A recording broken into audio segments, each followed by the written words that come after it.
Hi, and welcome to the newest video in the Digital Darkroom series. In this video we're going to be looking at curves. Whereas in the previous two we looked at basic adjustments in the develop module, and we also looked at file management, basic file management when importing images. This one we're just going to mainly concentrate about curves. If you've come from Photoshop or any other editing program, curves are actually going to be quite familiar to you. If you are brand new to curves, or brand new to even editing, it may look a little bit strange. The curve adjustment concentrates on adjusting the light levels within a picture. The curves look like a linear graph, so you can see here we have all the tones within the image, going from the darks here to the highlights up here. And it's sort of a positive line moving across.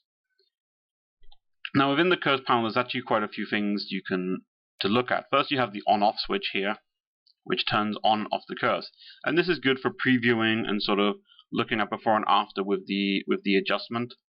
You have a targeted adjustment tool, which is here, which you can click on the image and manipulate the curves anywhere. You have the actual curve itself, and you can actually switch between what is known as a point curve and then what here is more of a, probably the best way, you can just move the levels around. And you also have the option of a point curve preset, and you can also create presets for this as well. So we'll go back to the point curve a minute, and we'll just have a look at what curves do.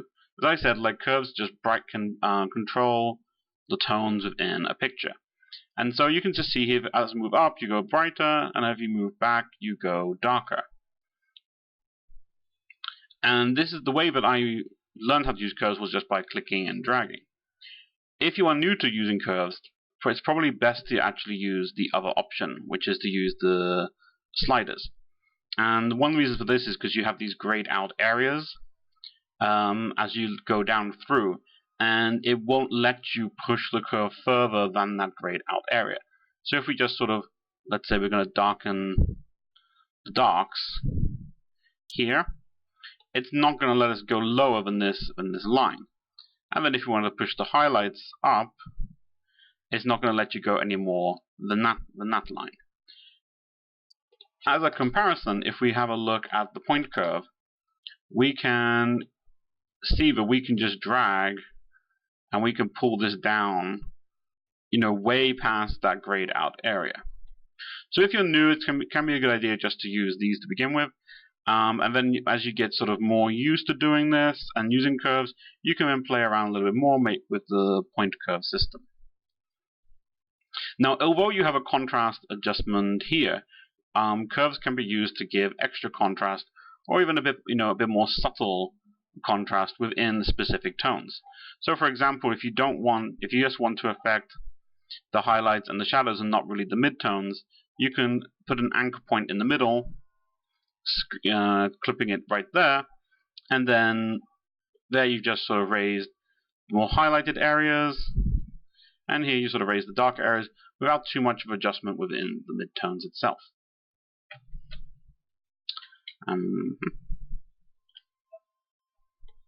I'll move that back out. There. What I would tend to do is maybe take out a lot of contrast and then add in a lot of contrast here, or maybe and just sort of have some extra contrast. Also, a lot of with curves you can actually do a bit more of a fine tweak, because you can actually pick exactly which areas of tones you're wanting to pull in or pull out. So here, oops, I just made a normal S curve, and by just clicking and pulling this back in, what I've managed to do is with those tones in this area, just to bring them back in a little bit. If we're now going to go and look at the sliders, you can do a similar effect with the sliders without clicking. Here we go. And that's because you can, if you want to have the lights lighter, you can bring all the lights up, but then you can sort of bring the highlights back down a little bit and just manipulate that curve a bit more.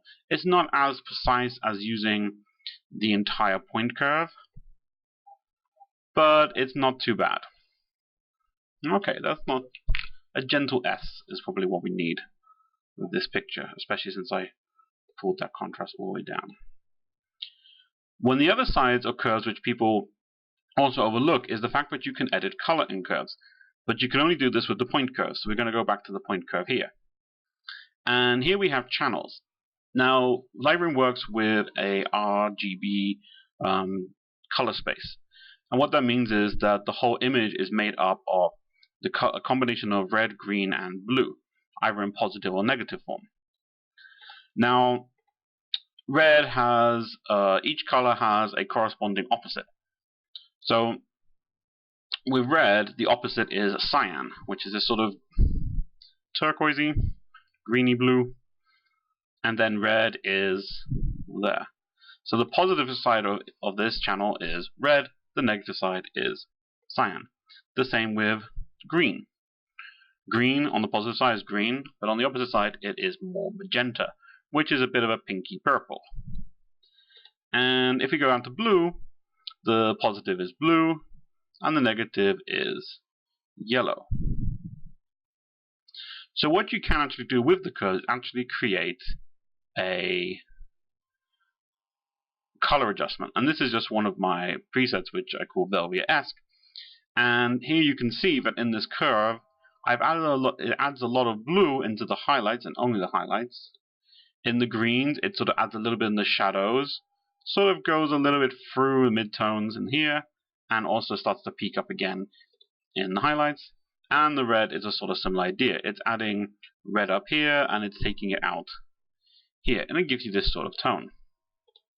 So if you just pop back to, maybe not linear, back to my contrast one, I will show you about what you can do to change colors.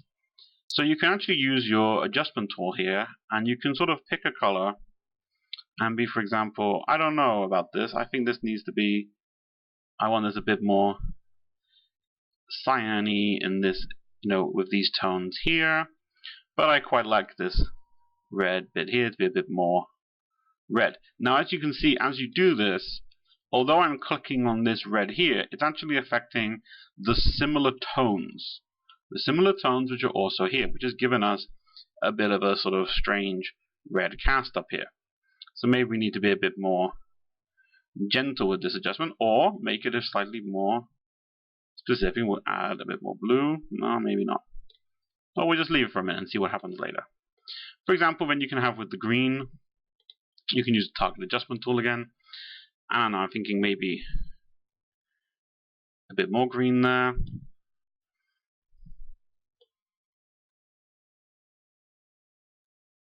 A bit less there. These are not sort of huge adjustments that I'm making. And with blue, obviously needs to be a warmer yellow down here. But then bring this all back into sort of blue. And it sort of created an interesting color effect. Now, one of the things you can do with curves is you can actually create something known as cross processing with the curves. And so, for example, here I have a preset which is C41E6, and this is just playing around with the curves to create a sort of slightly different color effect. So pulling down the reds to create more slightly cyan-y. Here, just raising that up a little bit, add a bit of green down in the shadows, and the blue very much destroying all the sort of highlight colors here and flattening out those tones completely. And that's one of the other things you can actually do with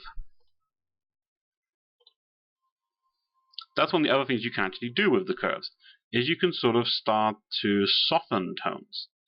And if we just go back to the RGB one moment, I wanted to have it as a slight curve. I don't know exactly. You can actually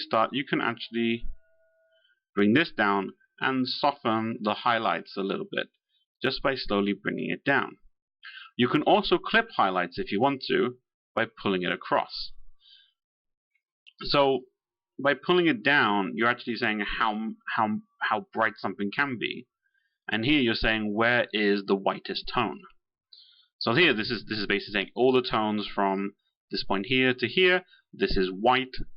And here what it's saying is this is how bright these white tones are.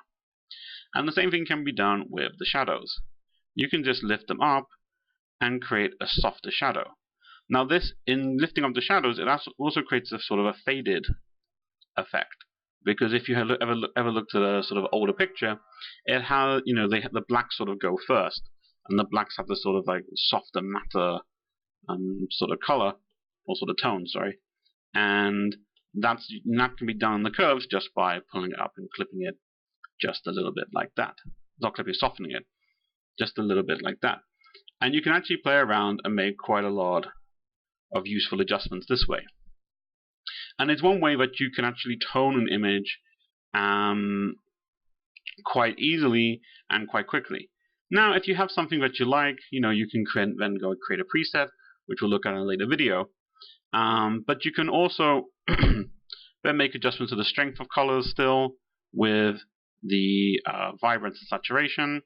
So I'm going to increase the vibrance, drop down the saturation probably slightly a little bit. And you can still, of course, increase the contrast using or adjust the contrast using the contrast slider up here. Okay, so that's really it for this video. I hope you enjoyed learning how to use curves in Lightroom and actually how dynamic they are and how useful they are. They can be used for removing things like color casts. If you have a lot of green in the picture, you can just drop down into the curves, click on the green sort of tones, and then within the color channel, and then sort of add some magenta in to sort of remove the color cast and things like that. And you can even create some very stylized effects, some sort of vintage effects, or just some very off-color effects which look quite pleasant. If you wish to read more about the use of curves in Lightroom, there's my full blog post which I wrote, which will be in the description below. Or you can just pop over to my blog, actor64.wordpress.com, and click on the link at the top which says Digital Darkroom series, and you can then scroll down through and see all the other posts which I've written in this series already. Until the next video, thanks very much for watching. Bye-bye.